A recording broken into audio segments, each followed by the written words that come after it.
ખ્રિસ્તી સુમાપ શરણ પ્રેમી સલામ. આજે લેન્ટનો 36મો દિવસ અને નિયુક્ત શાસ્ત્ર પાઠ છે લુકની લખેલી સુવાર્તા, તેનો 23મો અધ્યાય અને 26મી કલમ. પ્રભુનું વચન આ પ્રમાણે કહેશે કે તેઓ તેમને લઈ જતા હતા ત્યારે સિમોન કરીને કુરેનીનો એક માણસ સીમમાંથી આવતો હતો. તેને પકડીને તેઓએ તેને કાંધે વધસ્તંભ ચડાવ્યો કે તે ઊંચકીને ઈસુની પાછળ ચાલે. આ પ્રભુનું વચન છે. ઘણી બધી વાર જ્યારે આપણા જીવનમાં અમુક અનિશ્ચિત બાબતો, અણધારી બાબતો બનતી હોય છે અને શરૂઆતમાં એવું પણ લાગે નહીં, રોંગ પ્લેસ રોંગ ટાઈમ, એટલે ખોટા સમયે ખોટી જગ્યાએ મને તમને ફીલ થાય, અથવા ઘણી બધી વાતો કોઇન્સિડન્ટ લાગે કે ઇત્તેફાક, જે હિન્દી શબ્દ છે ઇત્તેફાક, કે બાય ચાન્સ કંઈક થઈ જાય.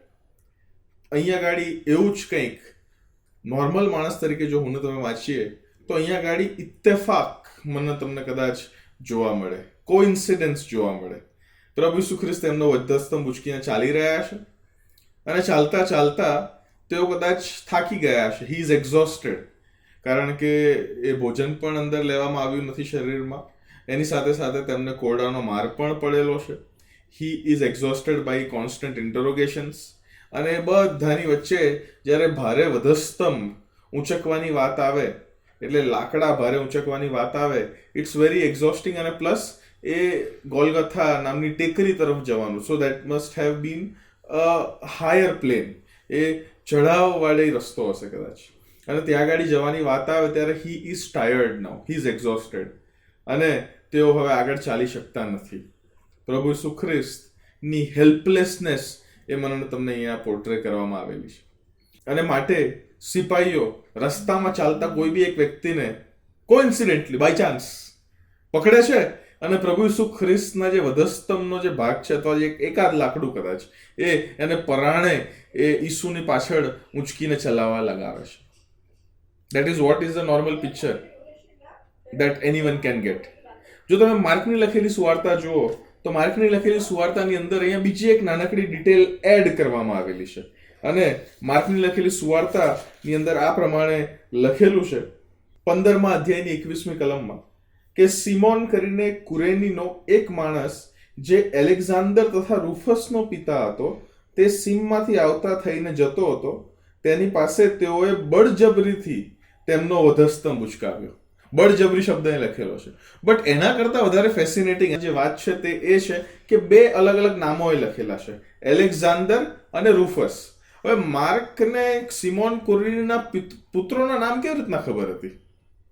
How did Mark know the sons of Simon the Syrian?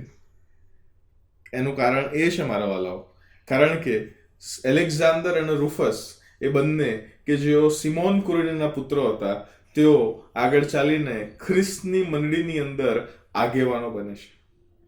જો તમે રોમનોને પત્ર તેનો 16મો અધ્યાય ખોલો તો ત્યાં આ પ્રમાણે લખેલું છે, પ્રભુમાં પસંદ કરેલા રૂફસને અને તેની તથા મારી માને સલામ કહેજો. પાઉલ પ્રેરિત લખે છે, રૂફસને સલામ અને તેની માં, જે મારી પણ માં જેવી છે. ધ મધર ઓફ રૂફસ, કે જે સિમોન કુરેનીની પત્ની છે, he is also like a mother to Paul the apostle. મારા વાલાઓ, અહીંયા ગાડી કોઈ પણ જાતનો ડાયલોગનો એક્સચેન્જ લખવામાં આવેલો નથી.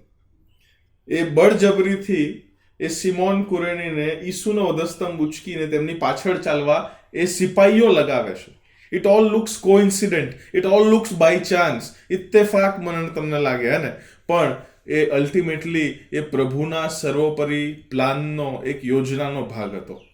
સિમોન કુરેની નો જે આ નો ડાયલોગ સાયલેન્ટ કન્વર્ઝેશન પ્રભુ ઈસુ ખ્રિસ્ત સાથે છે, કદાચ એ બોલ્યા નહીં હોય પણ કદાચ તેમણે પ્રભુ ઈસુ ખ્રિસ્તની નજરોમાં જોઈ હશે.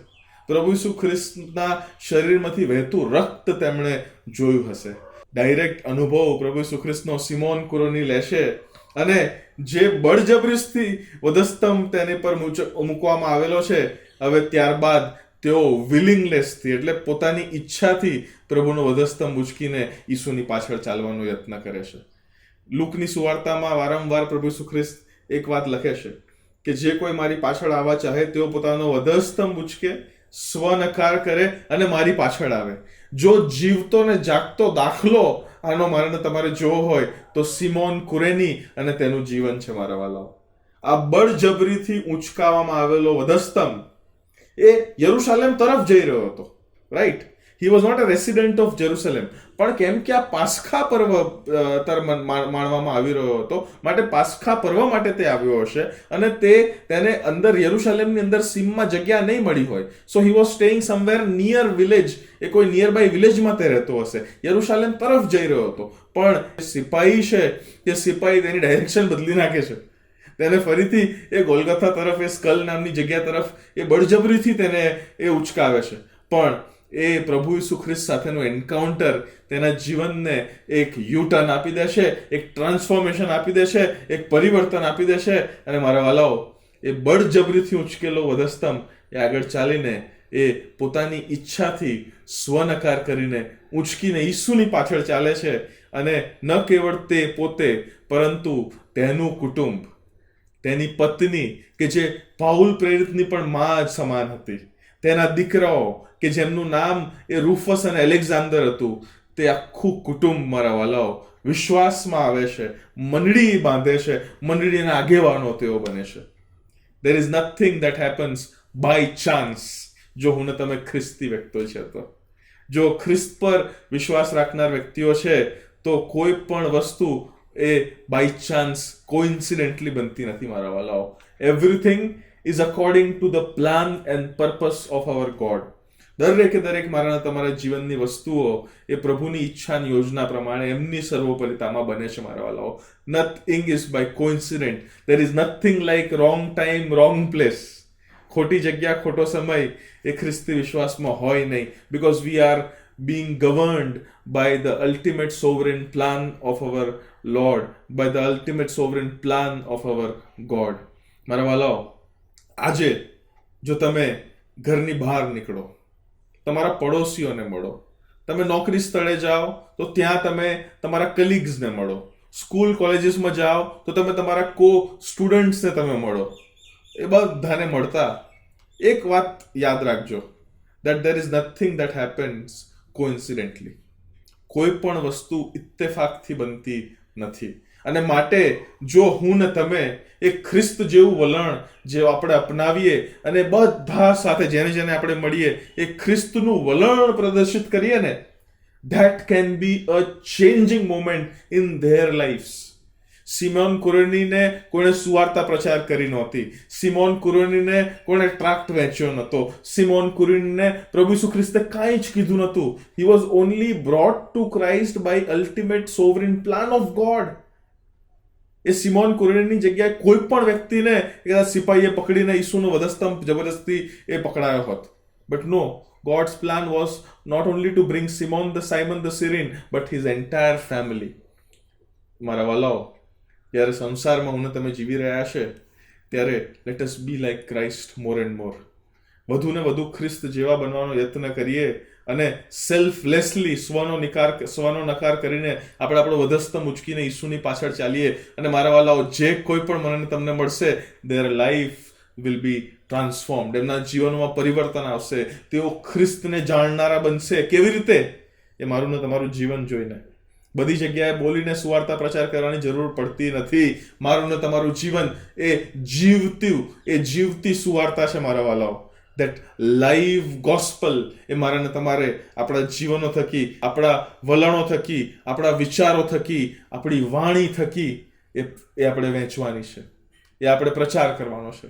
and that is what will bring the kingdom of God. અને એ થકી, એ દ્વારા મારા વાલાઓ, જે ઈસુ ખ્રિસ્તના શિક્ષણનું જે કોર હતું, જે મુખ્ય ભાગ હતો, જે પ્રભુનું રાજ્ય, એ દ્વારા તપાસે અને એ દ્વારા પ્રભુના રાજ્યની અંદર વધુ ને વધુ લોકો આવશે. Nothing is coincident. એ ઇત્તેફાકથી કંઈ બનતું નથી મારા વાલાઓ. It is all a plan of our sovereign God. એ બધું જ ઈશ્વરની સર્વોપરી એ જે યોજના છે તેનો એક ભાગ છે. સાયમન ધ સિરીન, સિમોન જે કુરેનીનો હતો, તે મને તમને શીખવે છે કે પ્રભુ સાથેનો ભેટો એ જીવનને પરિવર્તન આણે છે, એ જીવનમાં યુટર્ન આણે છે. અને એ જીવનની અંદર કેવળ વ્યક્તિગત નહીં પણ આખા પરિવારની અંદર એક ચેન્જ આવે છે.